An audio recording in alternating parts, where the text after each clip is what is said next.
Welcome to today's GATE video. I am Aravind Kumar, Assistant Professor, Department of CSE Cyber Security from AC Engineering College. Today's GATE topic is threats. Let's see an example before getting into the topic. Consider a function, event organized in our family or any other places. In a function, the entire process should not be carried out by the particular person, not the particular person. What happens that some of the persons, a team is there. Let's consider a graduation day. In graduation day, certification committee is there. Then the organizing committee is there.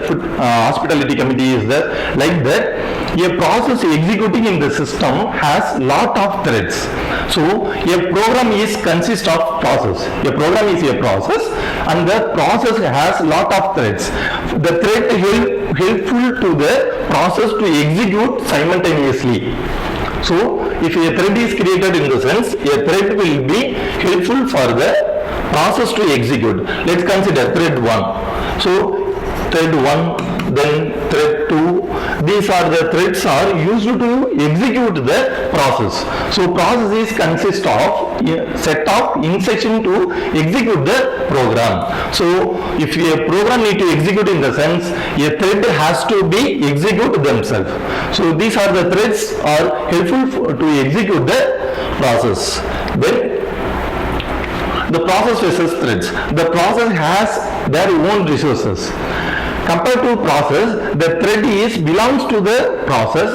The thread using the process, the thread always use the process resources. So these resources are only going to be used to execute the process. The thread has its program counter, CPU register, stack, thread ID, thread state, code, data, heap, open files, address space, other process resources. So these are the things used to execute the process. So this process has lot of threads. Let's consider an example. There is a process. Process has code, data, heap, open files. What is meant by code in the sense? Code is a program. If we develop a program in the sense, that is called it as code.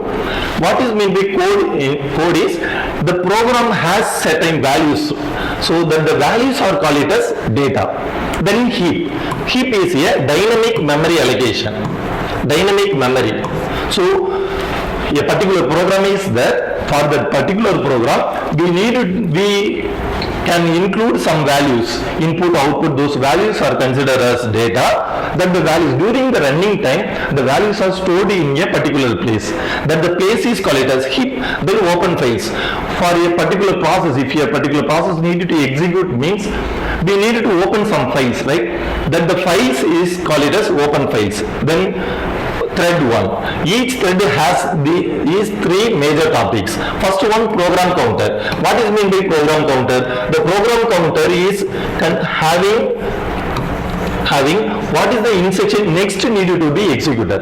Step by step procedure. If you can consider, if a event organized by a college, that is a graduation day in the sense, first we need to welcome the student and the parents. They has to be seated in the particular place. Like that we have pre-defined plan, right? What we need to do next. So those instructions will be like that. Those instructions will be stored in the PC, program counter. Program counter consists of set of instructions next what needed to execute.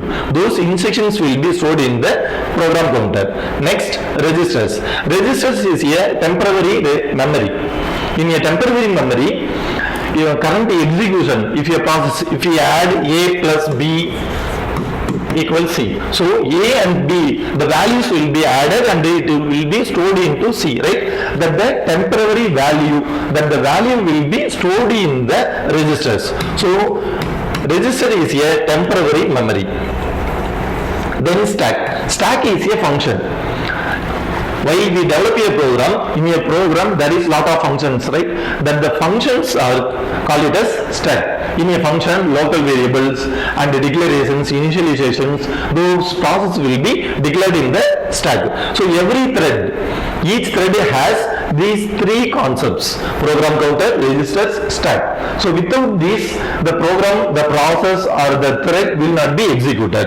So entire process belongs to, we need to first store the next instruction, then the temporary value storage register has to be present, then the functions, what are the functions we are going to store. So those informations are having in a register, having in a thread. The next is, why does every thread need its own stack? Because stack only having a local variable and the values, initially input, output, those functions are declared in a stack alone. So just consider thread 1 is there. Thread 1 has function A, right? So this function has local variables and the extra functions or variables, initializations, those things are declared in a function A. Like that, function thread 2 also there. In thread 2, we use function B.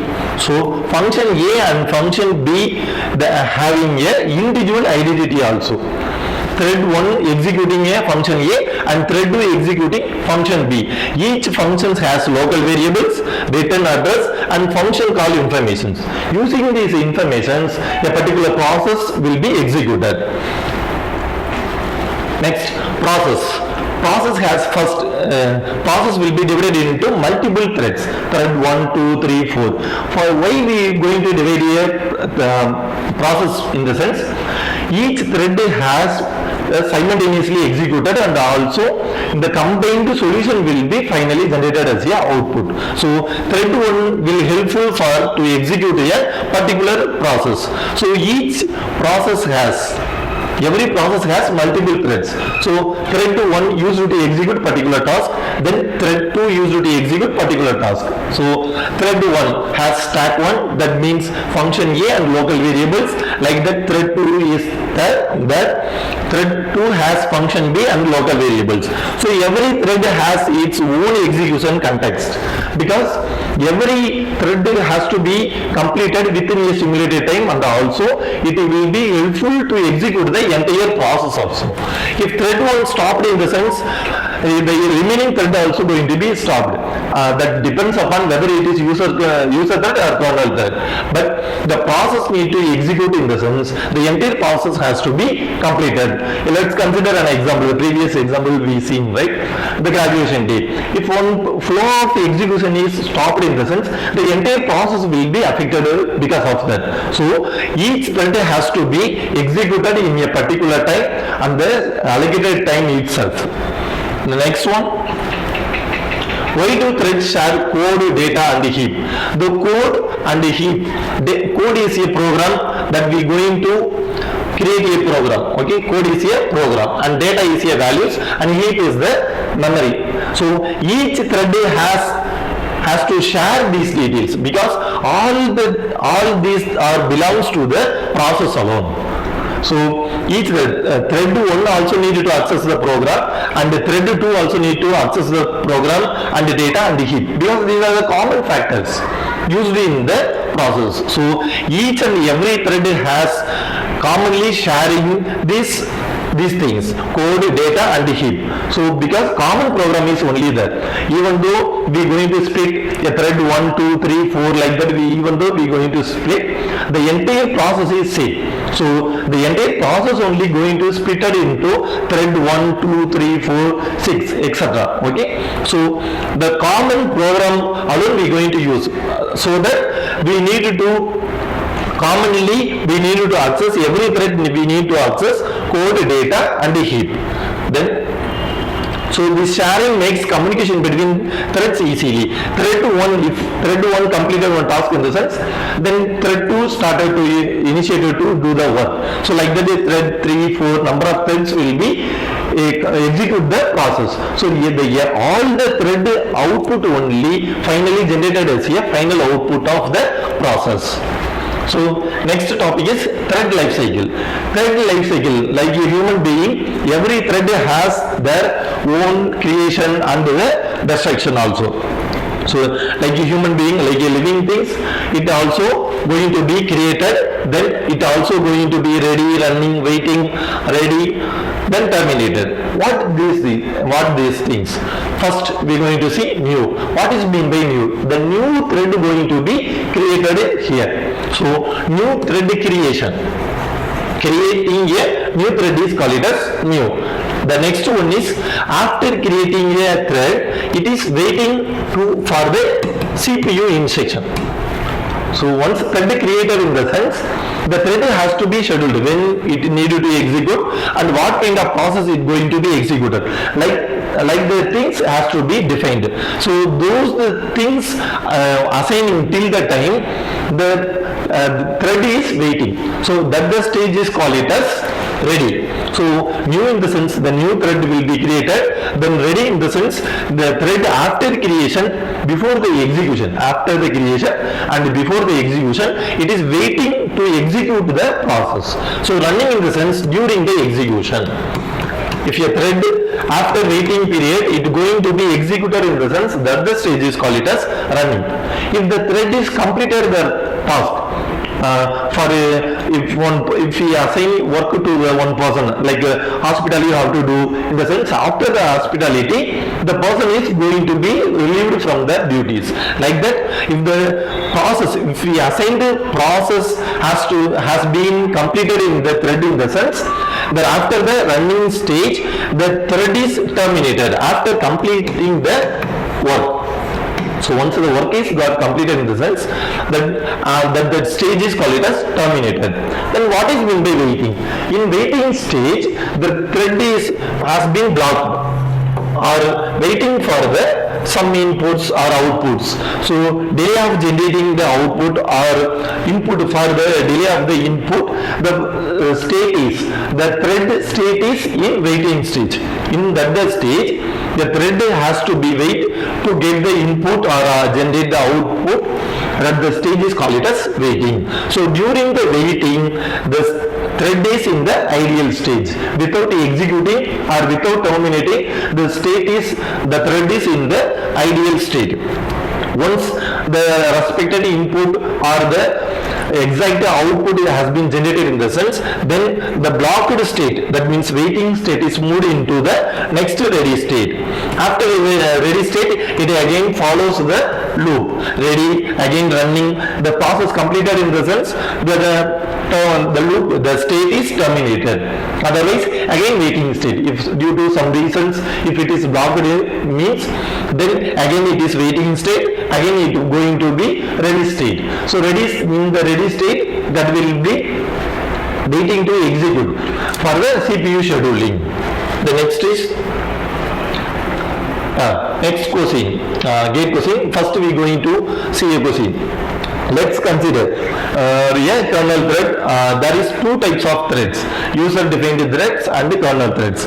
In user-defined threads, there are lot of options are there. One-to-one.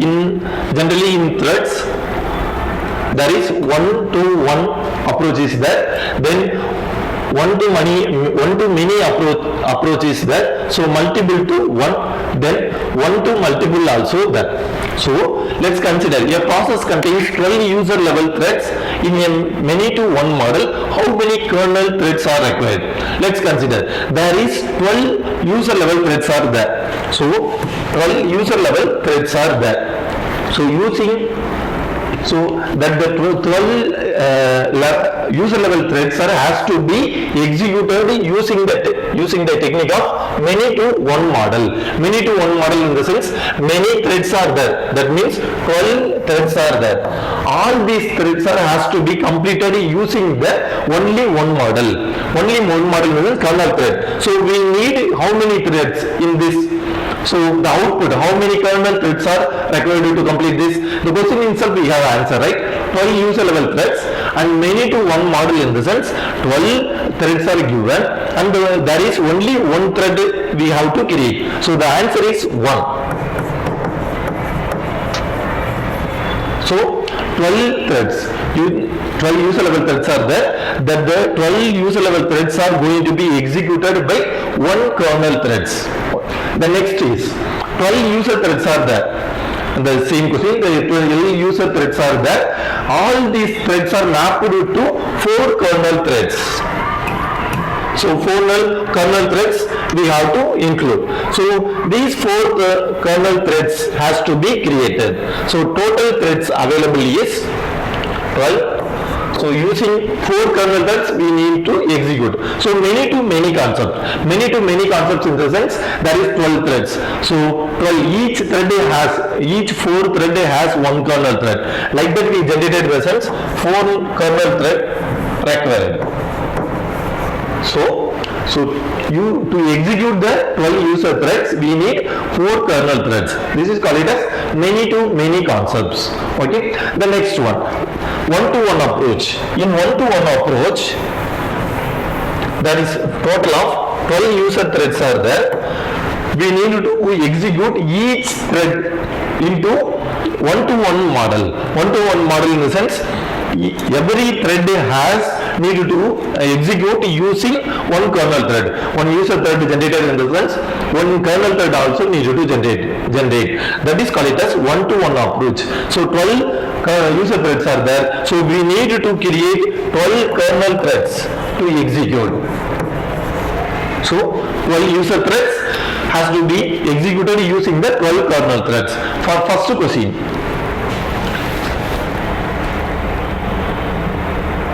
let's consider first question. For first question, many to one model. For that answer, many to one in the sense we can use only 1 kernel thread. That is enough. Only 1 kernel thread is enough to execute the process. Then 12 threads are there, user threads are there, many to many concepts. For that we need 4 threads. Next one-to-one approach. For this we need to create 12 kernel threads. For many to one model we need to execute 12 user threads using only 1 thread alone, 1 kernel thread alone. Then 12 user threads are there. We have to follow the many to many concepts. For that we need 4 kernel threads to execute the 12 user threads process. Then one-to-one approach is that one-to-one approach in the sense for each user thread we need to create 1 new kernel thread. So that we need 12 kernel thread to execute the process. The next question, which of the following is typically private to each thread of a process? So in thread which is called it as private. In this, let's consider code section and heap data stack. There is 4 options is there. Each options, let's see each options explanation. Let's consider first one, code selection. Code selection is used commonly because the program is common, right? For every process, all the processes, if we execute graduation in the sense, the graduation day is common on the entire day. Those who belongs to the process, they are commonly belongs to the graduation day alone. Okay, so the code section, that means the program section is common to all. That is not a private one. The next one, heap. Heap is a dynamic memory. So the memory is commonly shared with all the threads. If there is a lot of threads are there in the sense thread 1, 2, 3, like the lot of threads are there in the sense all the threads are commonly using the dynamic memory also. So code section also commonly used. Then heap section also commonly used. Next one, data section. Data section has a values. The input output values are there. So data section also commonly used because thread 1 also access a particular input and thread 2 also access a particular input. So all the input outputs are commonly shared with all the threads. Thread 1, 2, 3, 4. So all the threads has been accessing the data section. So code section also commonly used, heap also commonly used, then data section also commonly used. The remaining one, stack. Stack has a functions We already seen thread 1 has function A, thread 2 has function B. The function A is only accessed by the thread 1 alone. For thread 2, we can access function B alone. So the stack is the private one. The answer is stack. Because the remaining three options are commonly shared by all the threads, but the stack alone, each thread has their own stack. So in the particular task alone, the local variables and the process are initialized. So the stack is the answer. The private to each thread of here process is stack. So the answer is C. So just think, which component must maintain an independent execution context? So this is we can remember during the GATE exam. So let's consider. So independently executing concept is only stack. So the remaining things are depending on the other process also. The next question is, in a traditional many-to-one user level threading system, one thread performs a blocking system call. So what is the most likely consequences? In this, let's consider. If one thread is blocked in the sense, whether the remaining thread will be executed or not. That is the question. So let's see an example. If only that the thread alone blocked in the sense, that is not the concept. If thread 1 is blocked in the sense, whether the remaining threads are going to be executed or not. Let's consider an example. If a particular process during the already we seen a graduation day, right? In the main entrance, due to various reasons, traffic or some other reasons, the persons are not allowed to enter the venue in the sense how the graduation day will be completed. The entire process will be stopped, right? So like that, if a particular starting state, a particular thread is stopped in the sense blocked or stopped in the sense, the entire process will be blocked. So the exact answer is the entire process may block. The answer is B.